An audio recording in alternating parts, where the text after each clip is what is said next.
Father Desbois, General Dallaire, Dr. Azrieli, Minister Christine Melnick, Monsieur Bruno Bournichon, Honorary Consul of France, Mr. Stanislao Carboni, Vice Consul of Italy, honored clergy, ladies and gentlemen, welcome to a very special evening in Winnipeg.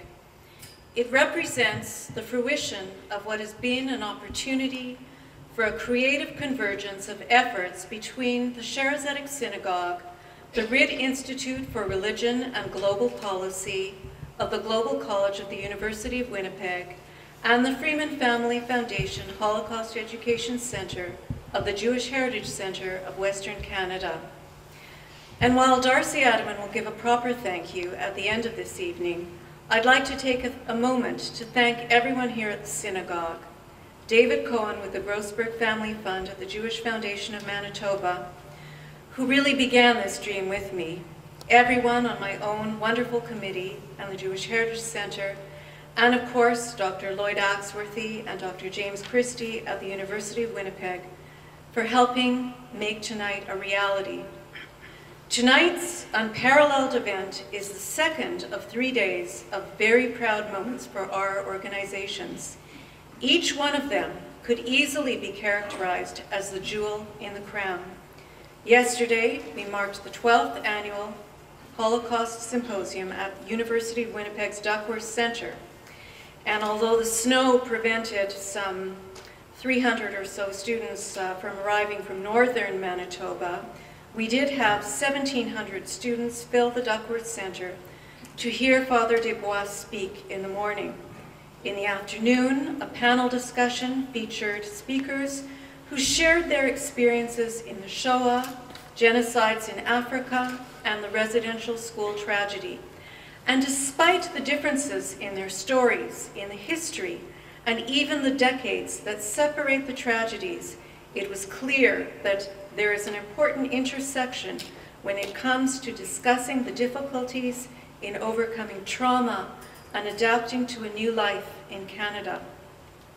Tomorrow morning, there will be a special convocation in the atrium of the University of Winnipeg's beautiful Richardson College for the Environment and Science Complex, culminating the 3 days events. The university will confer 2 honorary degrees. Lieutenant General Senator Romeo Dallaire will receive an honorary doctorate of sacred letters, and Father Patrick Desbois will receive an honorary doctorate of divinity. But tonight, we are thrilled that these 2 champions of human rights, great humanitarians and internationally renowned and respected for their work, are here to speak to us together. Both Father Patrick Desbois and Lieutenant General Senator Romeo Dallaire have given voice to those whose voices were brutally silenced. The 2.3 million victims of the Einsatzgruppen in Eastern Europe, and the more than 800,000 men, women, and children brutally murdered in the 100-day-long Rwandan genocide. And yet, it is not atrocity and genocide that links these 2 men, but rather their conviction that indifference may be the greatest crime against humanity. Elie Wiesel has characterized indifference as the epitome of evil. He added that the Shoah forces us to examine the responsibilities of citizenship and to confront the powerful ramifications of indifference and inaction. In 1945, we said never again. Never again would we allow genocides to occur. Never again would we stand by in silence as innocent men, women, and children were slaughtered. And yet, since 1945, innumerable genocides have taken place, and we stand by. We're doing so today. We are still allowing indifference to threaten what we deign to refer to as our civilization. And now, it is my honor and pleasure to introduce you to our esteemed moderator for this evening, who will in turn introduce our special guests to you. Dr. Naomi Azrieli is chair of the board of directors and Executive Director of the Azrieli Foundation. In this capacity, she has established the Azrieli Foundation as a force for creative and effective philanthropy in a number of fields, and is one of the premier charitable organizations in Canada. She has created and launched several programs, including the Azrieli Institute for Educational Empowerment, the Azrieli Fellows Program, and the Holocaust Survivor Memoirs Publishing Program. She serves as senior editor for the Azrieli series of Holocaust survivor memoirs and has edited and written introductions for several of the volumes published in the series. She holds a Doctor of Philosophy degree in history from the University of Oxford and has written and lectured on various aspects of European and Soviet economic and diplomatic history. And I am thrilled to announce that just last week, Naomi was named Chevalier de la Légion-d'Honneur, the highest distinction of merit awarded by the French government.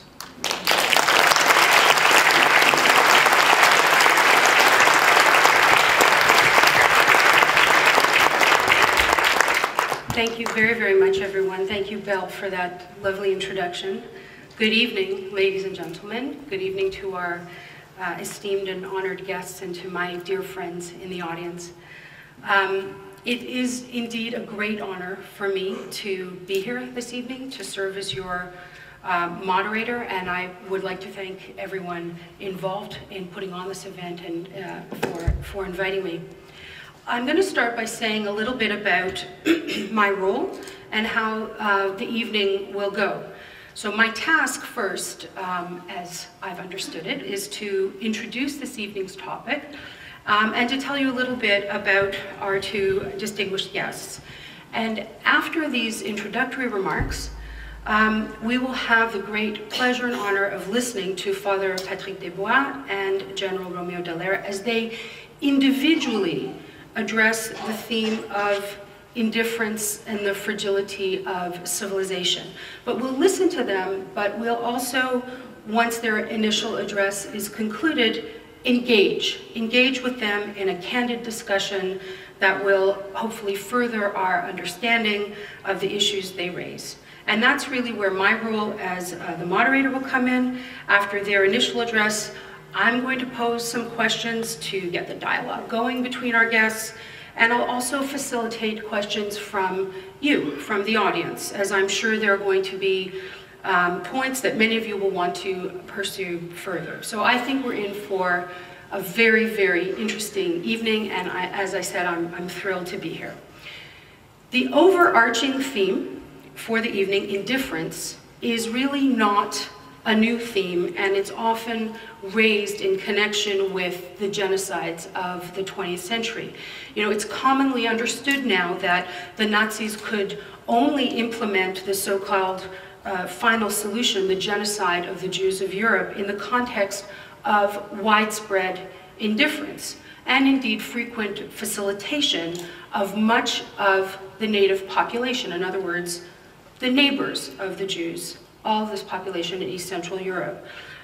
In addition, the indifference of Allied policymakers prior to and during the war, for example, the Canadian government's refusal to accept the refugees of the ill-fated St. Louis, or the Americans who never saw the bombing and disruption of the train links to the death camps as a strategic priority.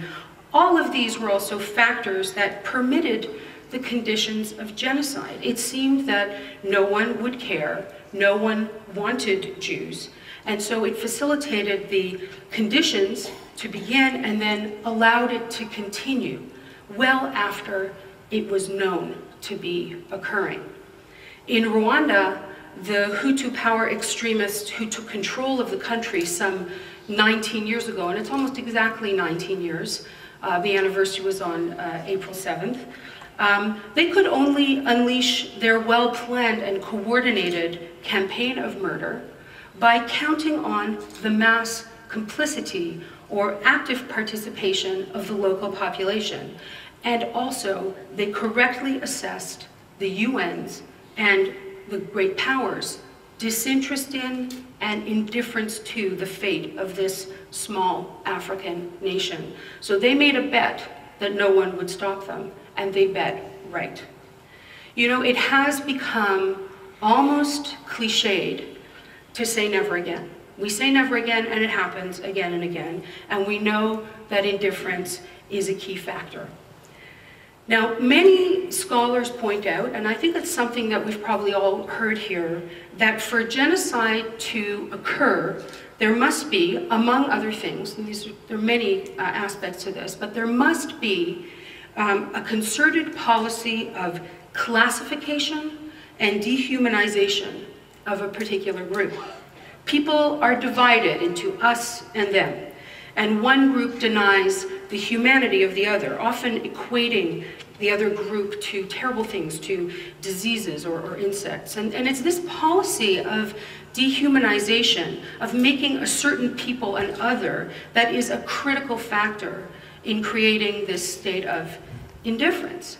Because a sense of connection, a sense of commonality is required when the victim and the onlooker, between the victim and the onlooker, for compassion to be aroused in the onlooker. And if the sense is lacking, the result will be a lack of compassion. And that's the key element in indifference. And with a lack of compassion, almost always comes lack of action.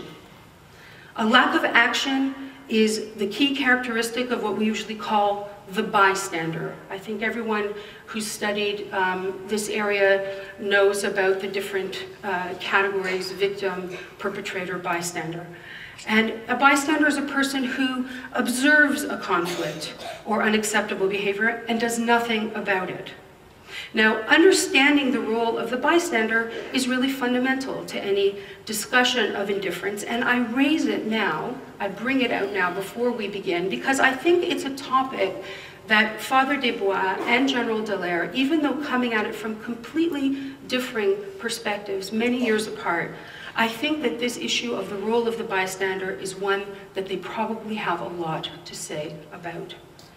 Father Desbois brings to us the perspective of engaging with witnesses and bystanders to the Holocaust in Ukraine and Belarus and other areas of the former Soviet Union 60 to 70 years after the massacres.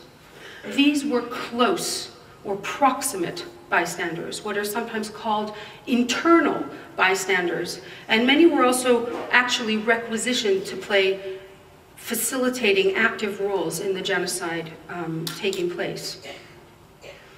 You know, the Jewish genocide, what we call the Holocaust, was, as the historian Yehuda Bauer noted, it was not necessarily unique. Mass murder and terrible suffering of victims can be compared to other genocidal actions, but it was, in its scale, in scope, in methods, in length, it was unprecedented, and it set the precedent for those that came after. So Father Desbois' work offers a very unique perspective on this one area of this unprecedented genocide, this model really for the genocides that followed. General Dallaire can share his ideas and perspectives based on his experiences as a direct witness to and attempted intervener in the Rwandan genocide. And this is the genocide that has the dubious distinction of being the fastest and most efficient mass killing in history. In 100 days, from 800,000 to 1 million people were killed. Now, he too can tell us something about the internal bystander, those in close proximity to the murders, as he himself was in close proximity as it unfolded. But by far, General Dallaire's experience can tell us much about the so-called external bystanders, those actors who were far away, sometimes individuals, but most often organizations, foreign governments, international institutions such as the UN, who had the capacity to act but chose not to.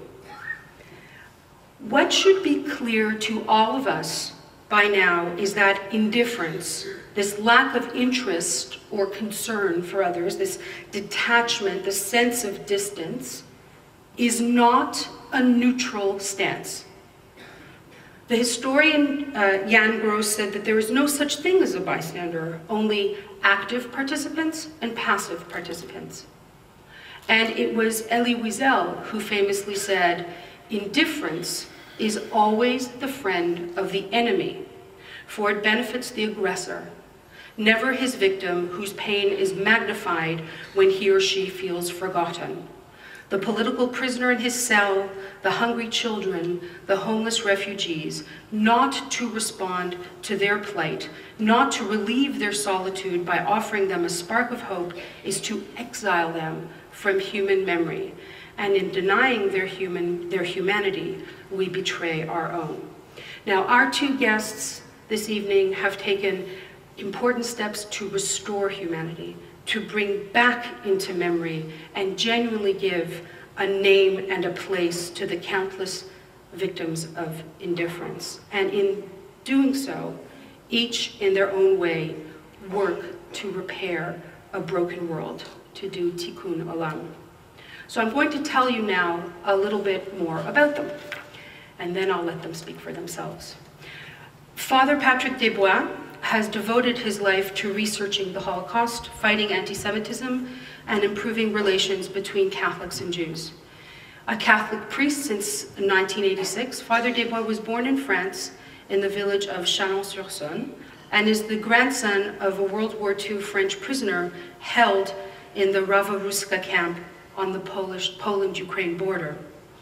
Father Desbois' grandfather spoke little about his wartime experience, yet he always says that it had a great impact on him. He tells the story of when his grandfather cryptically said that life as a prisoner was difficult, but for the others it was worse, and young Patrick wondered who these others were, or what their worse fate could possibly be. When he was just 12, he realized that these others were Jews, and that his grandfather had been a frontline witness to the Holocaust. And from that day forward, Father Desbois saw Jewish history as inextricably tied to his own. In 2002, Father Desbois traveled to the Ukraine so that he could finally see where his grandfather and the others had suffered. And what shocked him at that time was not what he saw, but what he did not see. He knew that 10,000 Jews had been killed there, but he saw no marking or memorial of any kind. Faced with evasive answers when he asked around where the Jews were buried, Father Desbois began to ask questions more widely. And one thing, again, he often talks about this, one thing he knew from his own experience growing up in a small town in France, is that everybody knows everybody in a small town. And everyone has a memory, there's a deep, deep vein of collective memory. So he suspected that the facts of the local genocide were there. They were in the memories of the villagers. And as he explored the town and he met aging witnesses, he knew that the imprint of the genocide lived in their memories. But he also then realized that there had been little investigation and no documentation. In 2004, Father Desbois began leading missions to Ukraine and Belarus, where he interviewed and where he continues to interview witnesses to the Jewish massacres that took place between 1941 and 1943. His work is actually the first systematic investigation of these massacres. And these were massacres, these were people murdered not in camps, not in an industrialized fashion with modern infrastructure such as trains to support it, but really by German soldiers and Nazi mobile killing units called Einsatzgruppen. This was genocide, this was intimate genocide. This was genocide that took place where people lived, next to neighbors and friends who witnessed and were often complicit in the crime. The victims of these crimes, which took place in town squares, in farmers' fields, on the roadside, and which Father Desbois has named the Holocaust by bullets, the victims of these crimes number at least 1.5, 2 million. This is something that Father Desbois will talk to us about this evening, I hope. The numbers are staggering and they're much higher than anyone realized. Father Desbois' extraordinary research and educational efforts to preserve the memory of these victims has done much to advance greater public awareness of the Holocaust in general, and in this geographic area in particular. His work has been recognized with numerous awards and honors internationally, and indeed, as we just heard, he will receive an honorary doctorate from the University of Winnipeg tomorrow. Father Desbois, his official position is as advisor to the Vatican on Jewish relations, and he is the president of Yachad in Unam. Yachad in Unam are the words for together in both Hebrew and Latin. Its mission is to support dialogue between Jewish and Catholic authorities and to continue and advance the work of preserving the memory of the Jewish communities in the East and to advance understanding of the crimes committed there during the Holocaust. Lieutenant General and the Honorable Roméo Dallaire, that's quite a title you have, was born in Holland at the end of World War II. His father was a Canadian Army sergeant stationed in Holland who fell in love with and married a Dutch woman from the town where he was billeted. Young Roméo Dallaire grew up in Quebec, on the east end of Montreal, and after graduating from the Royal Military College in 1969, launched a long, active, and distinguished career with the Canadian military, achieving the rank of Lieutenant General and becoming Assistant Deputy Minister in the Department of National Defense in 1998. Throughout his career, General Dallaire served in North America, Europe, and Africa, and most notably was appointed Force Commander of the United Nations Assistance Mission in Rwanda prior to and during the 1994 genocide.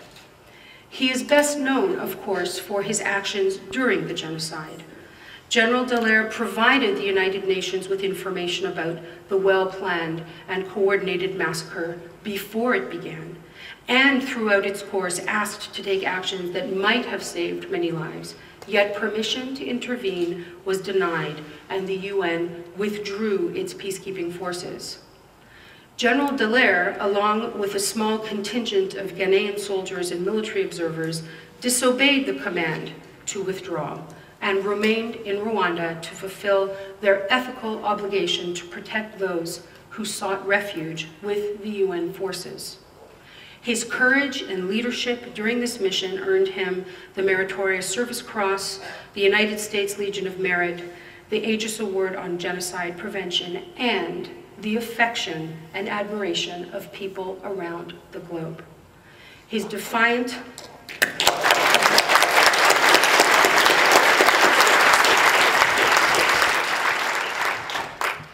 General Dallaire's defiant dedication to humanity during that mission is well documented. His harrowing experiences in Rwanda are detailed in his book, Shake Hands with the Devil, The Failure of Humanity in Rwanda, which won the Governor General's Literary Award for Nonfiction in 2004. His book has also been entered into evidence in war crimes tribunals trying the perpetrators of the Rwandan genocide. Also well known are the personal consequences he has suffered and which has led to a strong commitment to fellow victims of post-traumatic stress disorder. Since his retirement from the Canadian Army in 2000, General Dallaire has served on the UN Advisory Committee on Genocide Prevention, as Special Advisor to Canada's Ministers of Veteran Affairs and National Defence, and as a Special Advisor to the Minister responsible for the Canadian International Development Agency on matters related to war-affected children. And this is a topic particularly dear to his heart. Indeed, in addition to establishing and leading his own foundation, the Lieutenant General Roméo Dallaire Foundation, he is the founder of the Child Soldiers Initiative, a project aimed at eradicating the use of child soldiers. In his most recent book, They Fight Like Soldiers, They Die Like Children, he introduces the child soldier phenomenon and proposes solutions to eradicate it. This is a mission to which he has committed the rest of his life. Senator Dallaire has received numerous awards and honors, including Officer of the Order of Canada and Grand Officier de l'Ordre National de Québec. In addition to the many honorary doctorates, as we heard, he will be receiving a doctorate of sacred letters from the University of Winnipeg tomorrow. As you can see, Father Desbois and General Dallaire have had very different experiences and taken very different life paths. Yet, as we listen to them now, I think we'll see that they grapple with many of the same fundamental issues. So, ladies and gentlemen, I would ask you now to please welcome and give your attention to Father Patrick Desbois.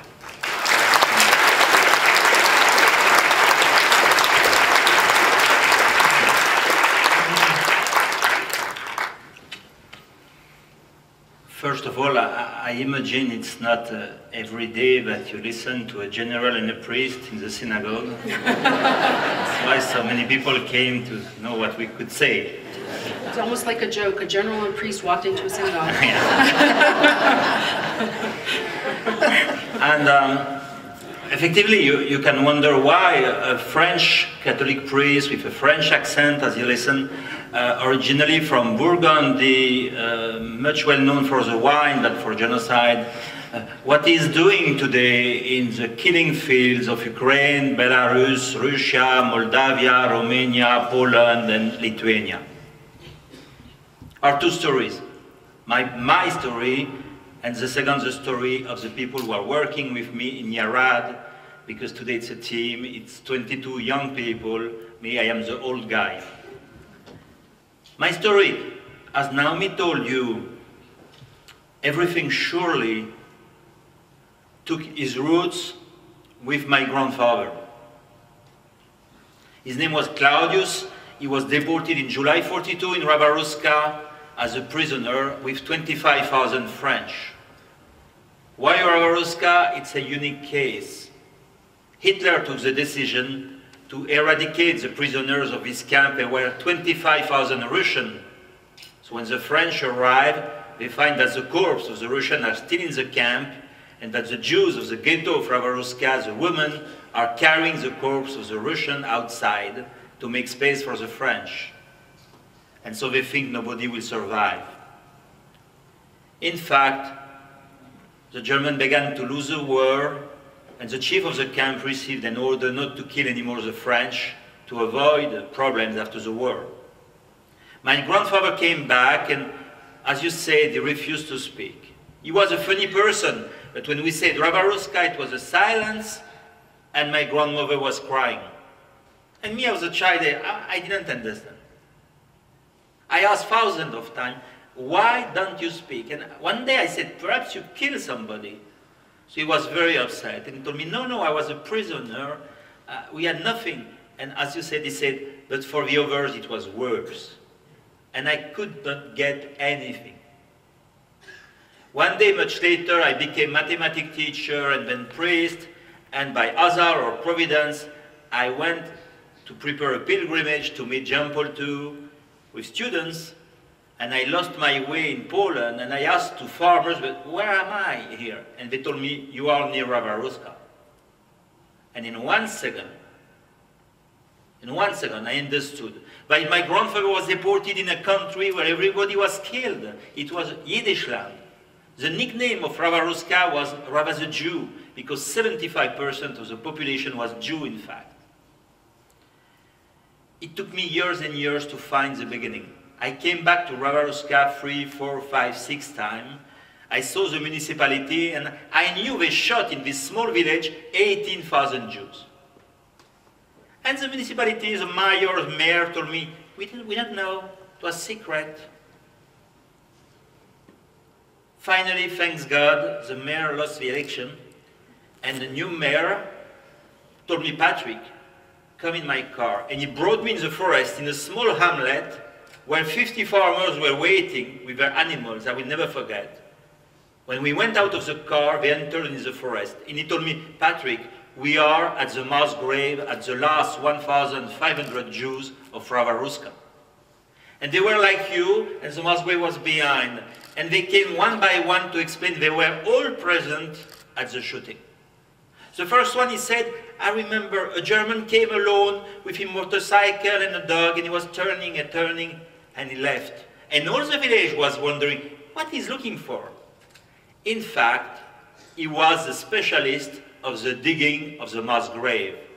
And now we know that in every village they send one person, 2 days, 3 days before, looking where will be the mass grave and giving the size of the mass grave and the model of the mass grave.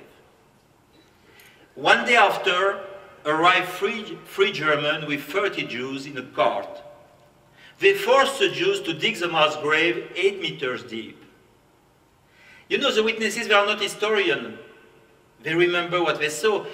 He remembers that the Germans were buried during the digging, so they put a table and they put a gramophone to listen German music. And one was playing harmonica, and he broke his harmonica. And later, with metallic detector, we found the pieces of German harmonica in the ground. After a certain moment, the Germans wanted to eat.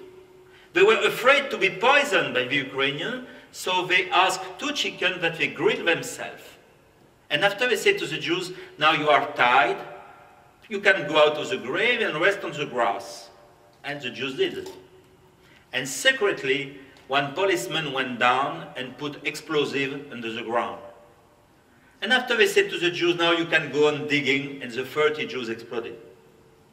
At that moment, one lady was in the group, I will never forget, she was a blue scarf, and she said, I was a girl, I was 14, and the German told me, come, come. And she had to climb in the trees and take the pieces of corpse of the Jews and hide them with branches at the bottom of the mass grave so that the next Jews will not see them.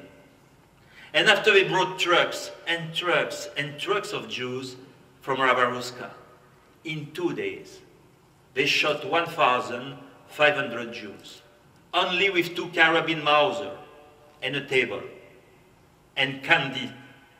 You know how I know they had candy, main candies? Because I interviewed a guy, he said, first we had a child 4 years old. I said, what could do a child 4 years old? He said, we sent him to the table during the shooting, he was asking for candies. So the guy was shooting by one hand and giving candies to the children of the neighborhood. They had also free pushers with gloves. Why free pushers? Because they established a rule, 1 bullet, 1 Jew, 1 Jew, 1 bullet. So if people were only injured, they pushed them and buried them alive. And after, in every village, people told us it took 3 days the mass grave to die. You know, it could have stopped this day. Me, I was in shock, not ready to listen to that. At the end of the day, I was alone with the mayor in the forest, and the mayor's name is Yaroslav, an Ukrainian. He told me, Patrick, what I did for 1 village, I can do for 100 villages. And I am a believer, so I felt something, I would say, Mina Shamayim. I came back to Paris, I spoke to Cardinal Lustiger, who was Jew. He told me, Patrick, I know the story, because my Polish Jewish family has been shot the same way in Beijing. I went to New York.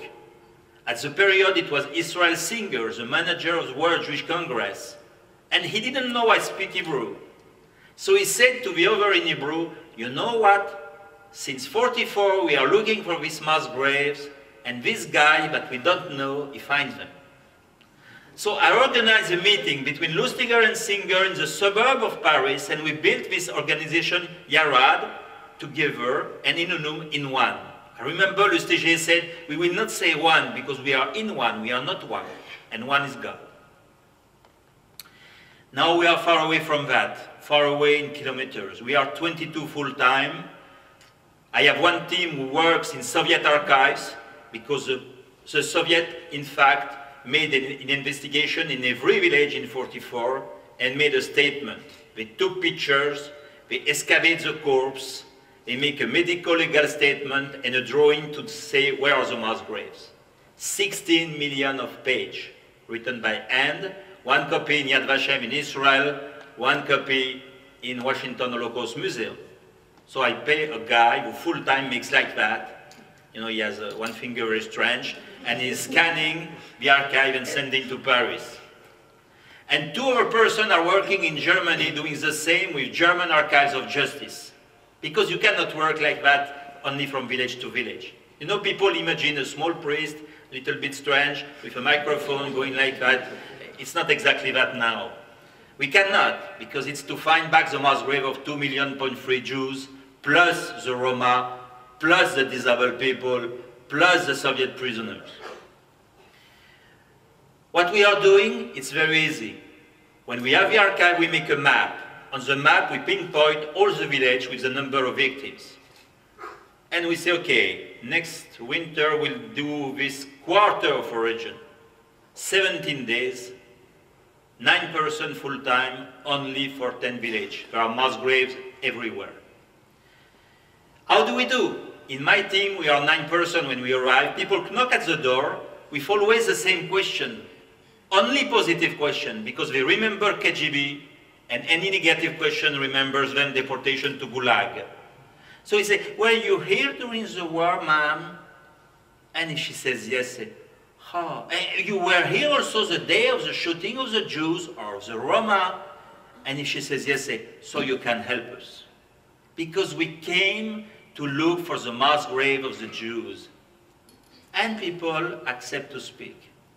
One interview can be 2 or 3 hours. It's not affective. It's to say, ma'am, you remember where they came from? The Germans from this way or from this way? Where did they park? And little by little, we reveal the crime. It's like cold case. We have interviewed 3,400 neighbors. And now I will enter in the topic of Naomi to say who are these neighbors and what we found. You have different categories. First category is the people who are the window who gives on the mass grave. One woman, she was in her bed and very old, nearly to die, and she said, I will never understand why they killed 1,000 Jews just in front of my window. And I looked in the window, and you saw the mass grave just in front. She was finishing her life in front of the mass grave. So these people, they see the genocide from their home. The second category of the people is the people who go outside to see. I remember I was in a village, Medjibozh, the village of the Baal Shem Tov, the founder of Hasidism. And I never met so many witnesses. I went one time, 4 witnesses, it was dark the night, say, okay, we go. We came back 3 months after, 17 witnesses present at the killing. I began to think it's strange, because 70 years after, when you still find 17 people old are still here, and I will never forget, a woman, she told me, I saw all the shooting, and I was a believer, I was a Christian, I was thinking it was the end of the world because the Jews were dying. And so, suddenly, I said, could you tell me where is your home? And we went to her farm. I said, but ma'am, from your farm, we can see nothing. She said, I forgot to tell you, my mother came back from the market and said, you have to suit because we go to see the killing of the Jews. So in this case, this suit is like a show, is like a spectacle, it's like perhaps also like a religious event. You go to see the death of the Jews in public. That's most of the time it's the case. The third case of neighbors, or I don't know the term that we can use, it's the people who think they will get something. I remember a man, he was seeing a cart of Jews going to death with a horse and driven to death, and he saw that a young teenager, a Jewish child, refused to give his gold coin to the Germans, so he threw them. And this guy, he told me, I run to take it, but I was not quick enough. So the German took it in my place. I remember another woman, she told me, Father, I feel so bad because when I was 7 years old, I took a star of a Jew. I said, where did you find the star? It was on a coat. Which coat? It was a Jewish coat. But I said, where was the Jewish coat? Near the mass grave. There were many, many coats. And she said, I could get only a star because I was small and everybody took the coat. I got only a star. So People also were poor. You must also understand that people didn't take only because they wanted to take. Sometimes they have no shoes, and they come to take the shoes. It's complicated. It's not white and black. But many people think they will get grasp something. Because the Jews refuse to give their belongings to the Germans, so they throw them everywhere when they realize they will be killed. The third category are the people who make business. One guy, he saw that the Jews were working, and suddenly the German said, links, to go to the mass grave. And so he put a table with cigarette to make exchange between cigarette from material from the Jews that the Germans were taking. So it was a business, cigarette against coins or something from the Jews. The fourth category, here, the people who are requisitioned. You must understand that the Germans, when they attack, they don't enter in Ukraine or Russia, they enter in Soviet Union. The boss is Stalin. So everybody is living in kolkhoz, in sovkhozs, and you know, when I speak to young people, they say, what is a kolkhoz? And because it's far away. But people were in collective farm. So the German, they use that. The German, they leave their city early in the morning, 5 o'clock, 4 o'clock. They arrive in the village at 6, 7, before the beginning of the day. But before that, they ask the municipality to make requisition of people to dig the grave, to fulfill the grave, to cook, because they want to eat during the shooting, to bring table, to bring back the suits, to take the gold teeth of the Jews before the shooting, because after they are in the grave, to sell the belonging of the Jews by auction, to sell the houses by auction, because everything is finished after 2-3 days. We found 50 jobs. Not always the same one. 50 jobs. But the people don't even know they will be given this job, because they are in Soviet Union and they receive a convocation by the municipality tomorrow at 6 o'clock. And at that period, you had no choice. So you must understand that the Nazi used the Soviet system of the municipality to get free workers. It's very unknown. I will give you an example. One woman, we saw she wanted to speak. It was summer, it was not like today in Winnipeg, it was very warm. And she was in a bench with her friends, like all people are frequently in this village. And I approached and she said, I would like to speak. And I said, in public with the others? She said, yes. She said, you know, I was from a poor family. We were 14 young Ukrainian girls. The Germans arrived at 6 o'clock. They saw us in the field with our cows. And they said, come, come. I run to see my mother, and I say, must I go? And my mother told me, if you don't go, they will kill you. So she came. Imagine for what? They had to kill more than 7,000 Jews.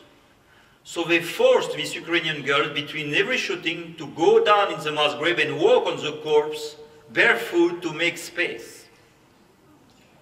She did that from 8 in the morning until 4 in the afternoon. And I will never forget, she told me suddenly I saw all my schoolmates arriving to be shot because they were Jews. And she took silence and she said, I had to walk on them like the others. First time she spoke since 42. Majority of the 3,300 people we interviewed never spoke. And we asked, why do you speak? They say, because you ask. It's the first time somebody asks something to us. So you must realize, as Cardinal Lustiger said, the reality of the genocide of the Jews and Gypsy today is in the memory of the poorest people of ex-Soviet Union.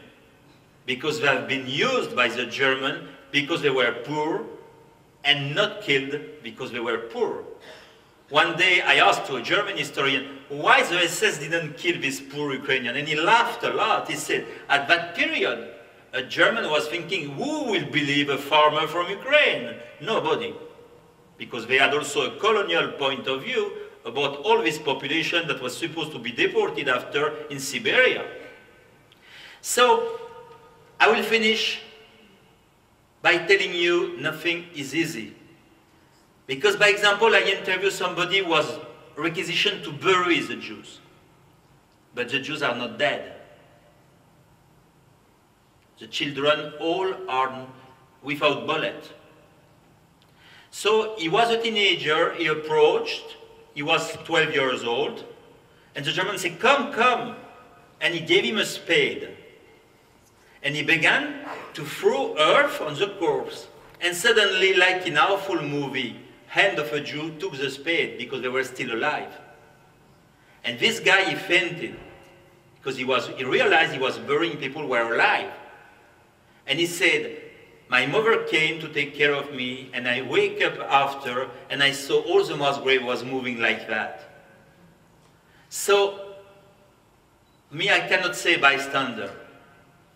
They are Soviet citizens, requisitioned by Soviet requisition under Nazi order. Who is not guilty? Who is guilty? Who is half guilty? Who is ambivalent? One woman told me in a village, they were very sad the morning to be requisitioned, sometimes very happy in the evening because they get a pair of shoes. What I would like to tell you is what helps us to do that. Because it's not easy to do the first time, it's okay, it's a shock, second time it's okay, but after 10 years, sometimes you wake up and say, it's not me, I don't do that, it's a nightmare, I will do something else. And you have to decide again to do it and to go.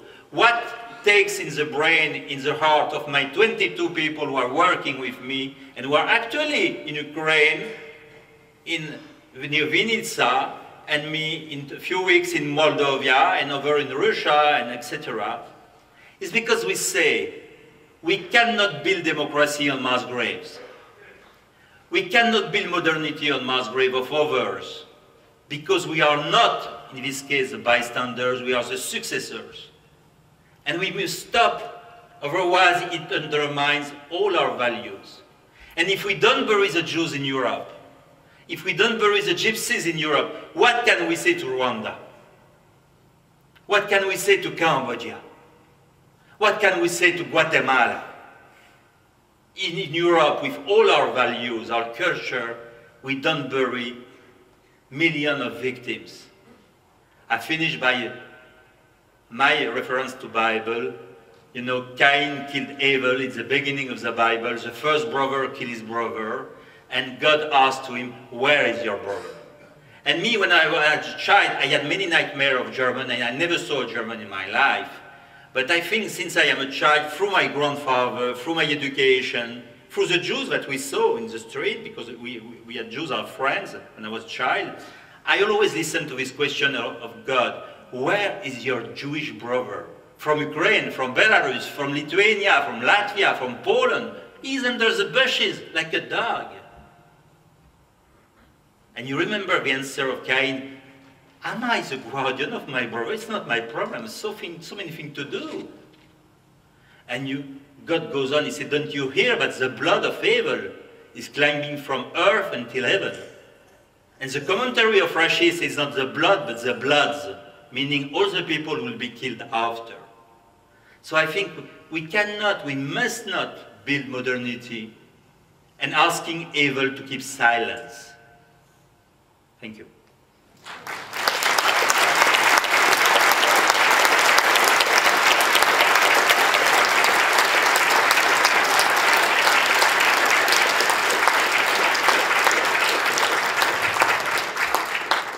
Thank you very much, Patrick. General Dallaire. Well, good evening, and we have 20-odd minutes, and I'm afraid that a retired general who's an apprentice politician, brevity is not our strength. However, I will try to be succinct as possible. And I would like to start by an anecdote. When I was serving with the Canadian Forces in Germany in the early 70s during the Cold War, my parents came to visit me. And I was renting the basement apartment on the side of a hill of a nice bungalow owned by a German landlord who was a nice enough chap, except he kept cutting the heat during the day. But anyways, when my parents arrived, he came down to introduce himself. And I had never seen my mother so cold, so callous, so absolutely uncivilized with a person than with this German gentleman. And I asked her why such a reaction afterwards.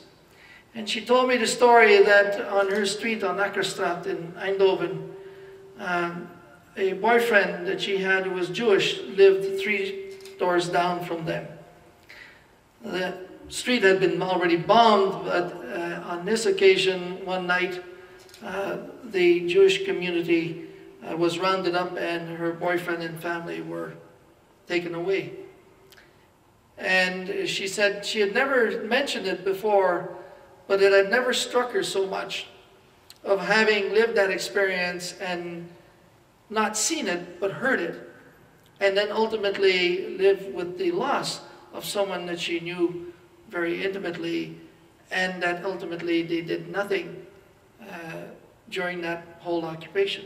Subsequently, she lost her brother during the war, and another one was martyred in one of the German companies or fabrics, and so paid a price in one way, but never really recovered from that experience. And she passed away at 93 a couple months ago, and we were talking. She had gone back to the war lot, and she had brought back up that experience that was still very, very alive with her. I am going to, well, first of all, I'm going to speak to you in the North American English, which is not my mother tongue, as with the father, but my French is 18th century French, or Québécois. And so I learned my English in East End, Montreal, by going to Cubs. And so this young Catholic French-Canadian boy went on Tuesday nights to this English Protestant school basement to Cubs, and then on Wednesday morning he'd go to confession.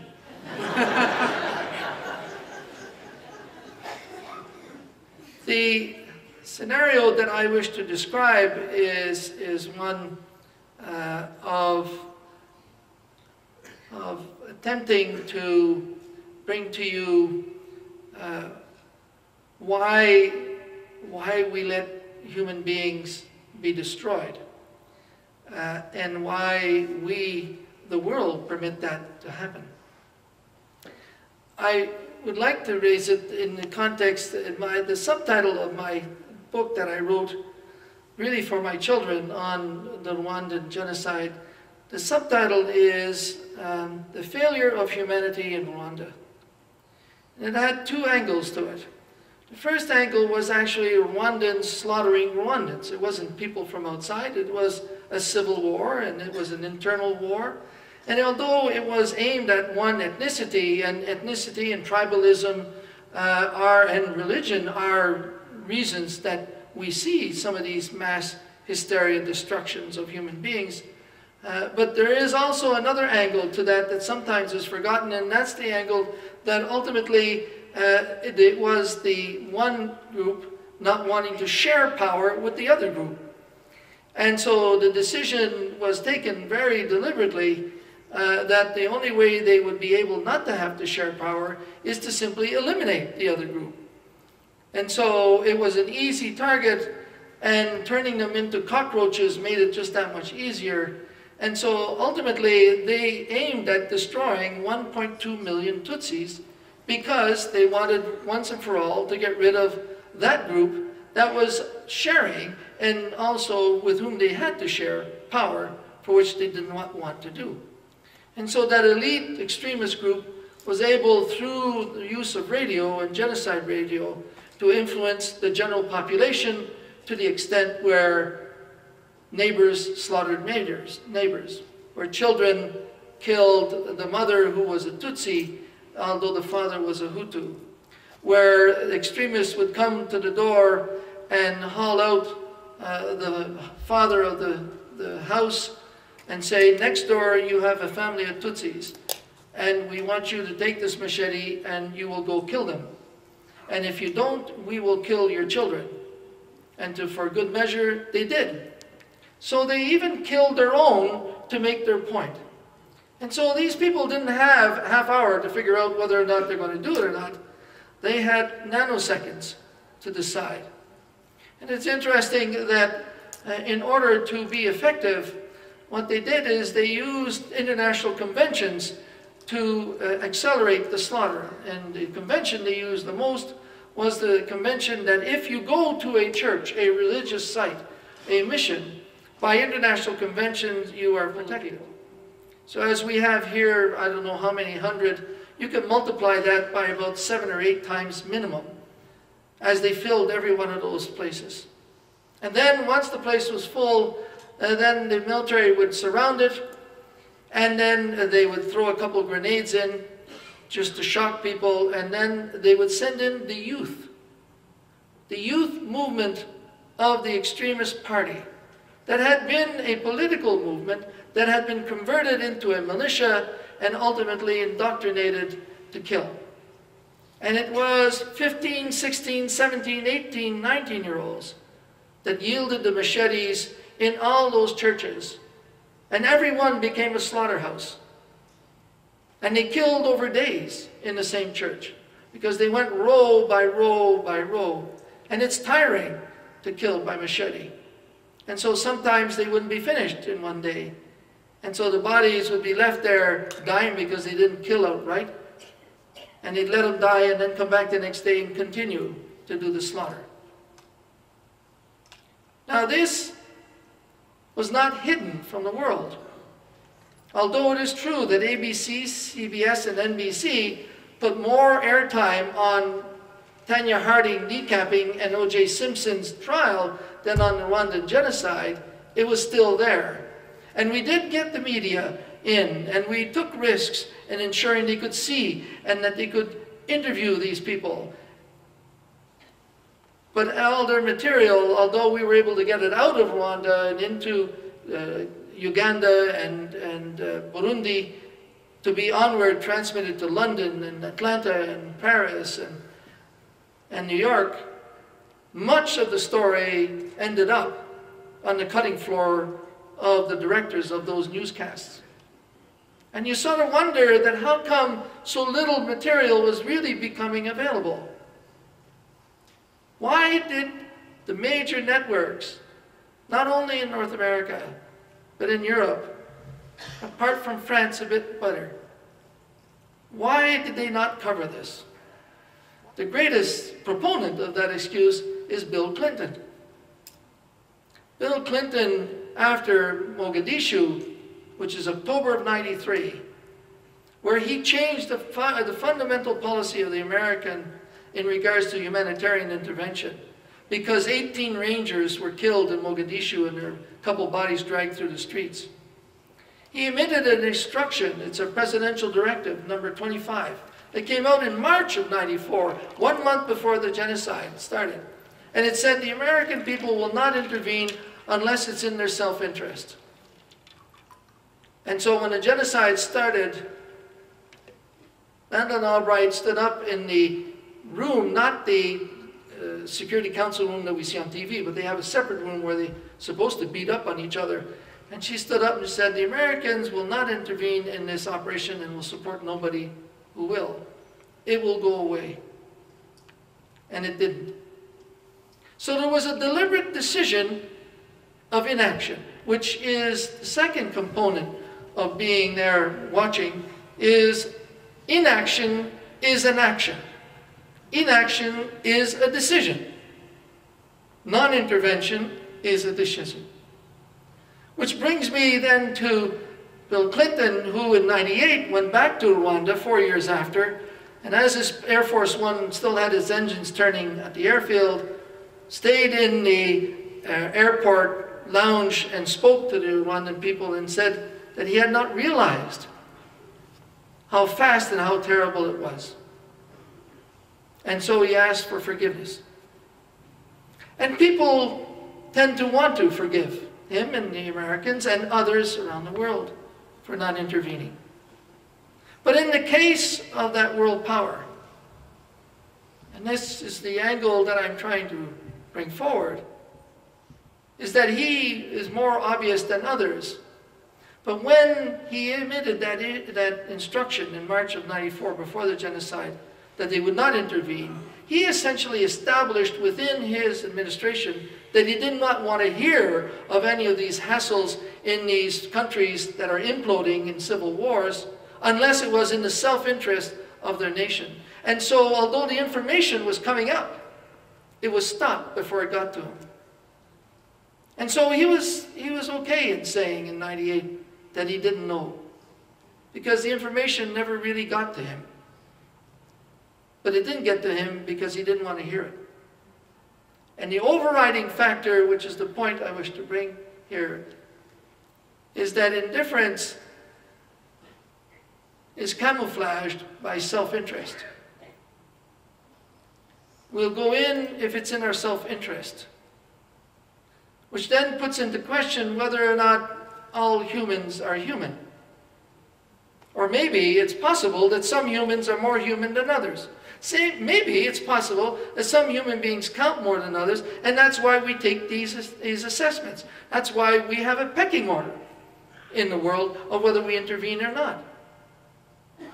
I couldn't keep 450 soldiers in the field after they ripped out 2,100 out of my force.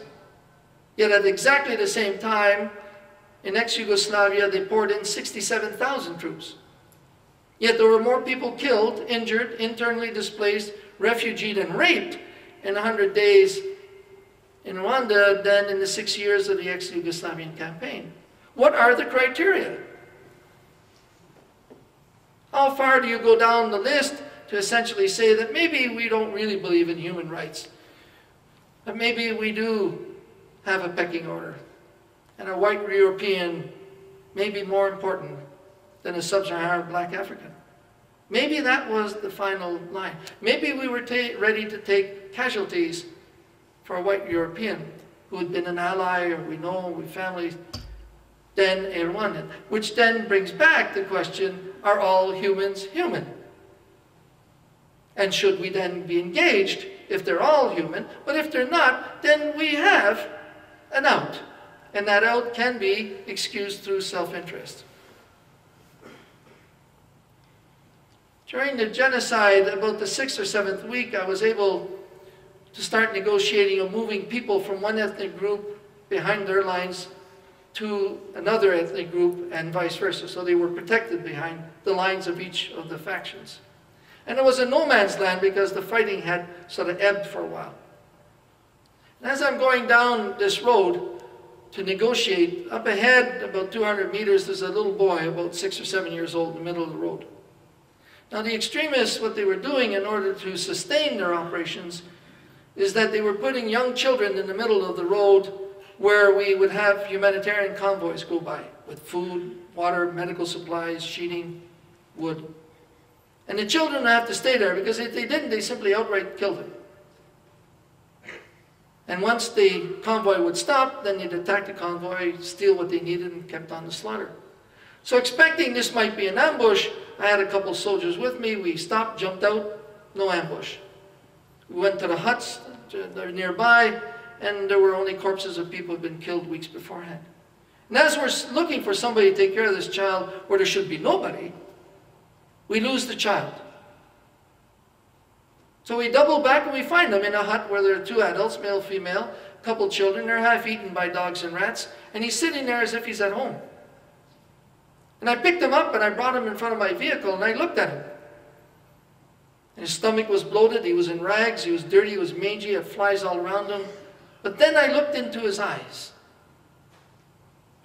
And what I saw in the eyes of that little 7-year-old boy in the midst of that genocide and civil war was exactly what I saw in the eyes of my 7-year-old son when I left Quebec City for Africa. They were the eyes of a human child, and they were exactly the same. That little boy, in the midst of that, was just as human as my son back home. They were equal. My son is attempting to thrive in our society. What happened to that boy? And so, the second dimension of this self-interest is whether or not we believe that all human beings are human, and if so, whether there is a responsibility to protect, to engage. And that would have to bring forward then the argument that human beings are worthy of protection, are worthy of our sacrifices, of our engagement. Because the second aspect of the subtitle of my book, The Failure of Humanity in Rwanda, was the failure also of the rest of humanity to the Rwandans. Yes, I made mistakes in the field. Yes, the UN Secretariat made mistakes. Security Council made some mistakes. But the real area where the responsibility of that ultimate sustainment of that genocide for 3 months lies in every capital city of every nation state in the world except for Rwanda. Because every one of those nations took a decision not to give the UN the assets that it needed to intervene. Not only not give me the mandate, but not want to give me the troops. Not want to give me the assets needed and take the risk of stopping it. That's where the real responsibility lies. Every one of those governments that would have had an opportunity to either influence or participate in trying to attenuate that genocide decided not to, deliberately, and emasculated the UN and us in the field from being able to reverse the situation. Now this is an interesting angle that sort of came much more to the fore as the genocide was progressing, but it was also obvious in the first week of it. For the nations of the world were not ignorant of what was going on. They had military attachés, they had embassies and so on. They knew, they had participated in the peace process. They knew extremists were engaged in subversive operations. We had sent them the information. We wanted to take action. But nation states who had lent the troops to the UN did not want their troops to be engaged because they could remember Mogadishu. So if the Americans take 18 casualties in a humanitarian mission and they turn tail, why would we want to take the risks? Who are we if a world power is not willing to take it? So in that first week to 10 days, many of the major powers and a number of middle powers had sent reconnaissance teams in to see what the situation was in order to report back to their country, to confirm what the embassies had told them, because by then most of the embassies and everybody, the expatriates, had left.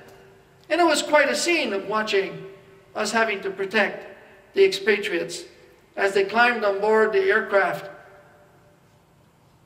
running on board with suitcases full of artifacts, carrying their dogs, but leaving behind the Rwandans who had served them for 30 years, 40 years, who had raised their kids to be slaughtered. And so they looked at this situation and they would come and debrief me. And they'd say, General, we're going to be recommending that our country not intervene. And I'd say, well, what's the reason? You can see what's going on. And they said, yeah, we can see what's going on, but there's really nothing here. I mean, there's no strategic resource. There's no oil or anything. The country's not even in a strategic location. The only thing that's here are humans, and there's too many of them anyways. It's overpopulated. The only thing that's here are humans. And that did not carry the day. Consciously deciding not to intervene because it was not in their self-interest. The great camouflage that we use now is self-interest. Even though we articulate left, right, and center human rights, and we tend to try to argue that all humans are human.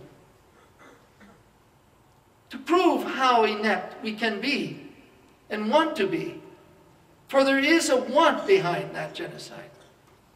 The first want was the assessment that this was tribalism and they've done it before and it'll blow over and we'll throw some cash at it and then let some do-gooders come in and we'll try to rebuild.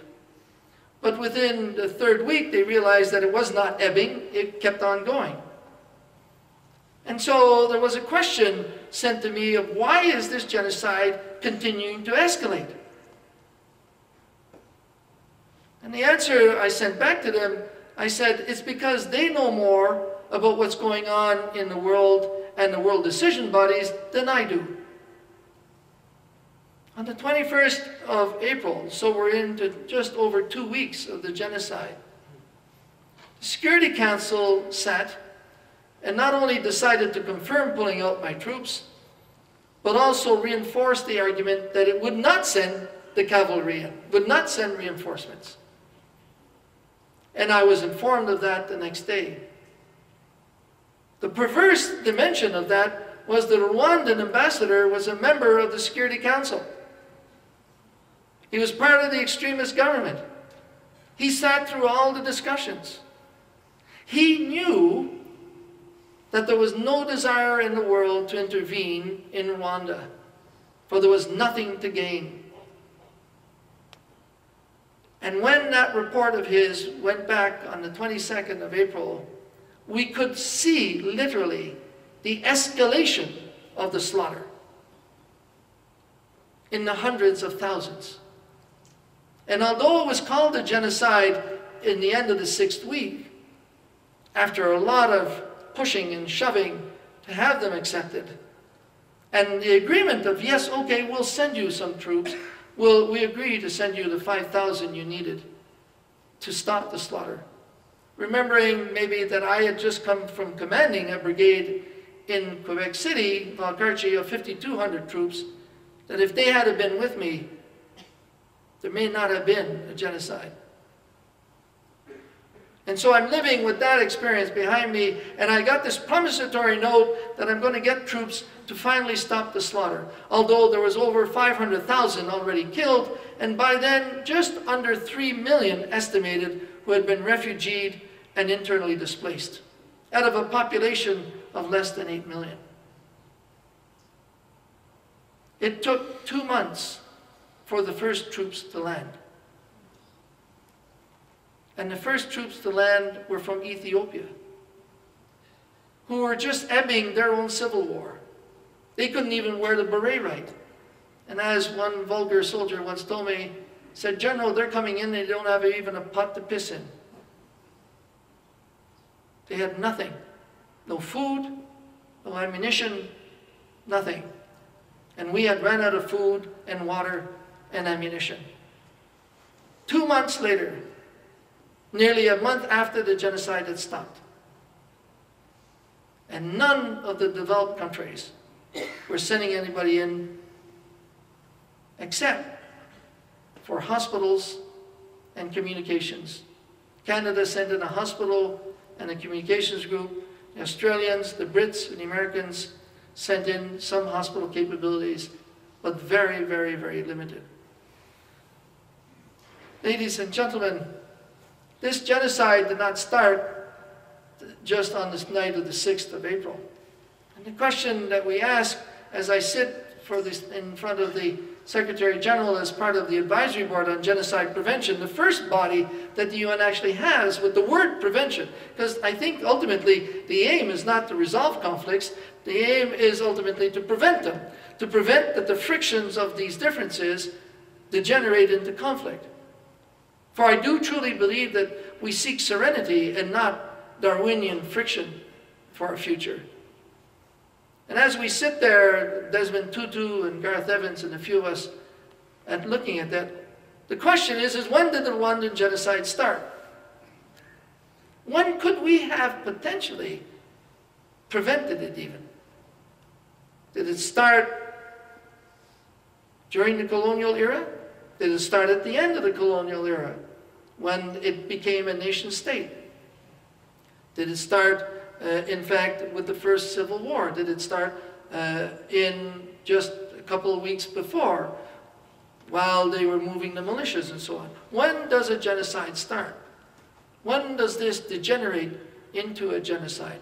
When can we prevent it? Not the last election, but the previous election in Kenya, when the situation was going to hell in a handbasket. Within 2 weeks of that election, there were 4 genocide radio stations in Kenya. And that was supposed to be a stable country.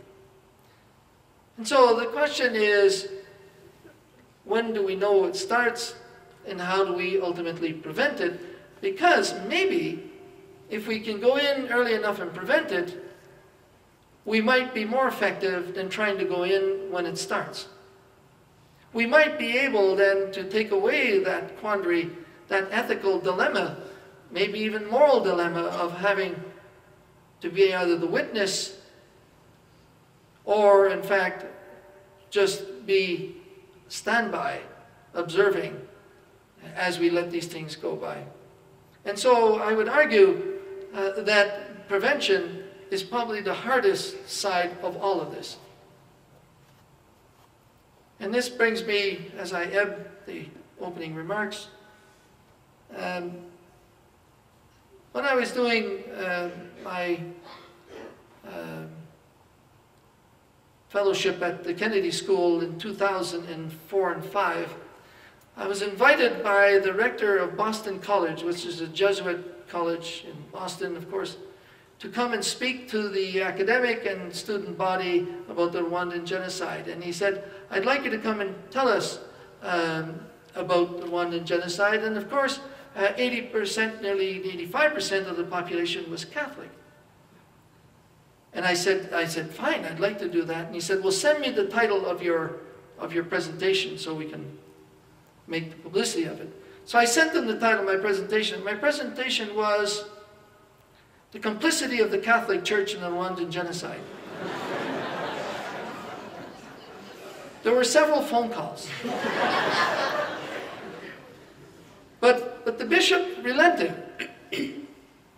And I presented the case of how the Catholic Church of Rwanda, where the Pope had been 2 years previous, in '92, how it had gotten linked in to the government structure, a very practicing president, and how one ethnic group within the Catholic Church of Rwanda was favored above the other ethnic group.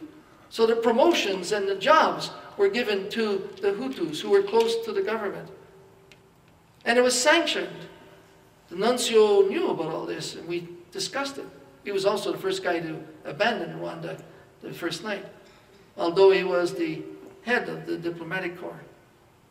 And so, in the schools, they nurtured the differences between the two ethnic groups and favored one. In the school system, in the jobs.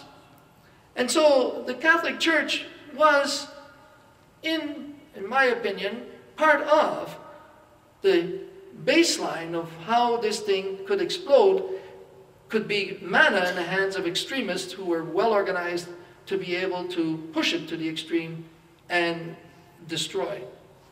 So at the end of my nearly hour presentation, I ended with the following, which I wish to do here.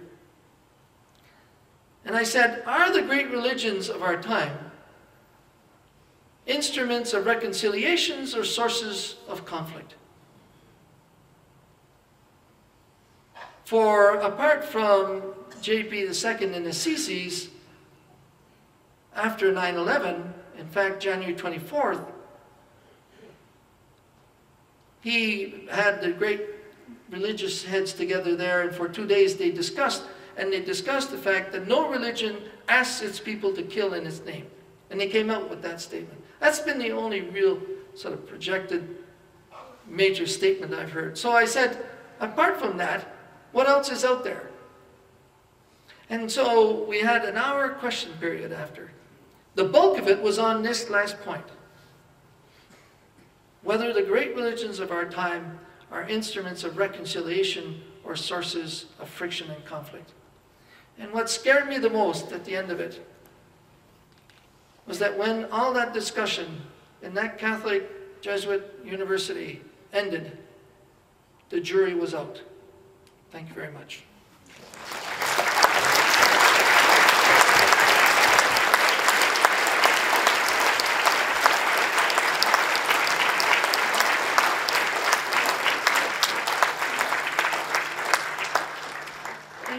Thank you very much, General Dallaire.